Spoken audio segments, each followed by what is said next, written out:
exactly. I'm sorry to leave on a threatening note. It's not meant to be threatening. It's meant to be enlightening. There's just so many rewards for doing it. Just find one person who's made a difference, and however you choose to do it, see what the experience is like. Yeah. Without a doubt. And I can tell you, it's in perfect alignment with different thinking for different times. For people to move from small minded thinking, hanging on to little things that someone did to them, by the way, I put that in quotes because it's a choice. We choose to hang on to the hurt.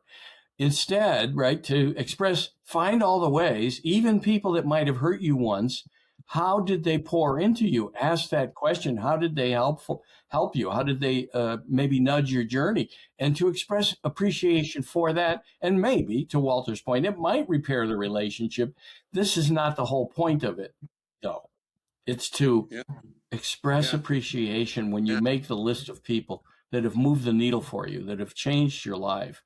exactly. And Steve, the most amazing story I heard last month was a woman who had read my first book, This Is the Moment, and never had a particularly warm or affectionate relationship with her father, who was not very expressive. She came in, she said, I have Mhm. to tell you the story. I said, what's the story?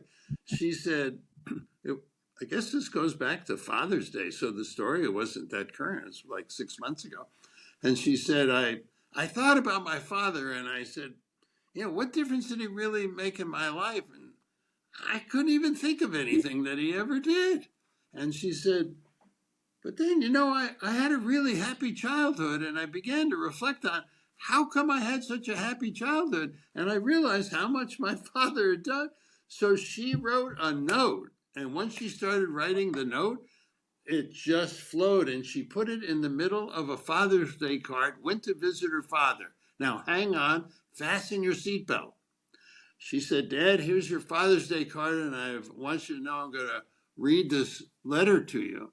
She reads the Wow. letter to him, and he doesn't even react.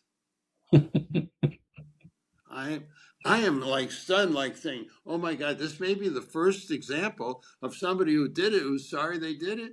I said, Right. what was the experience like?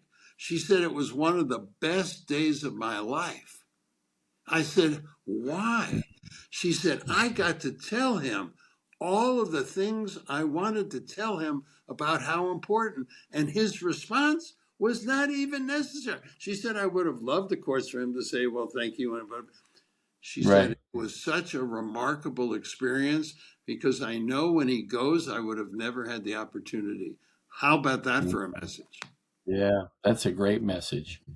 Well, that's also a message in alignment with expanded thinking, right? From small-minded thinking to limitless thinking is the idea of say what you know and tangibly know to be true, and appreciating others, and let go of the attachment to a response.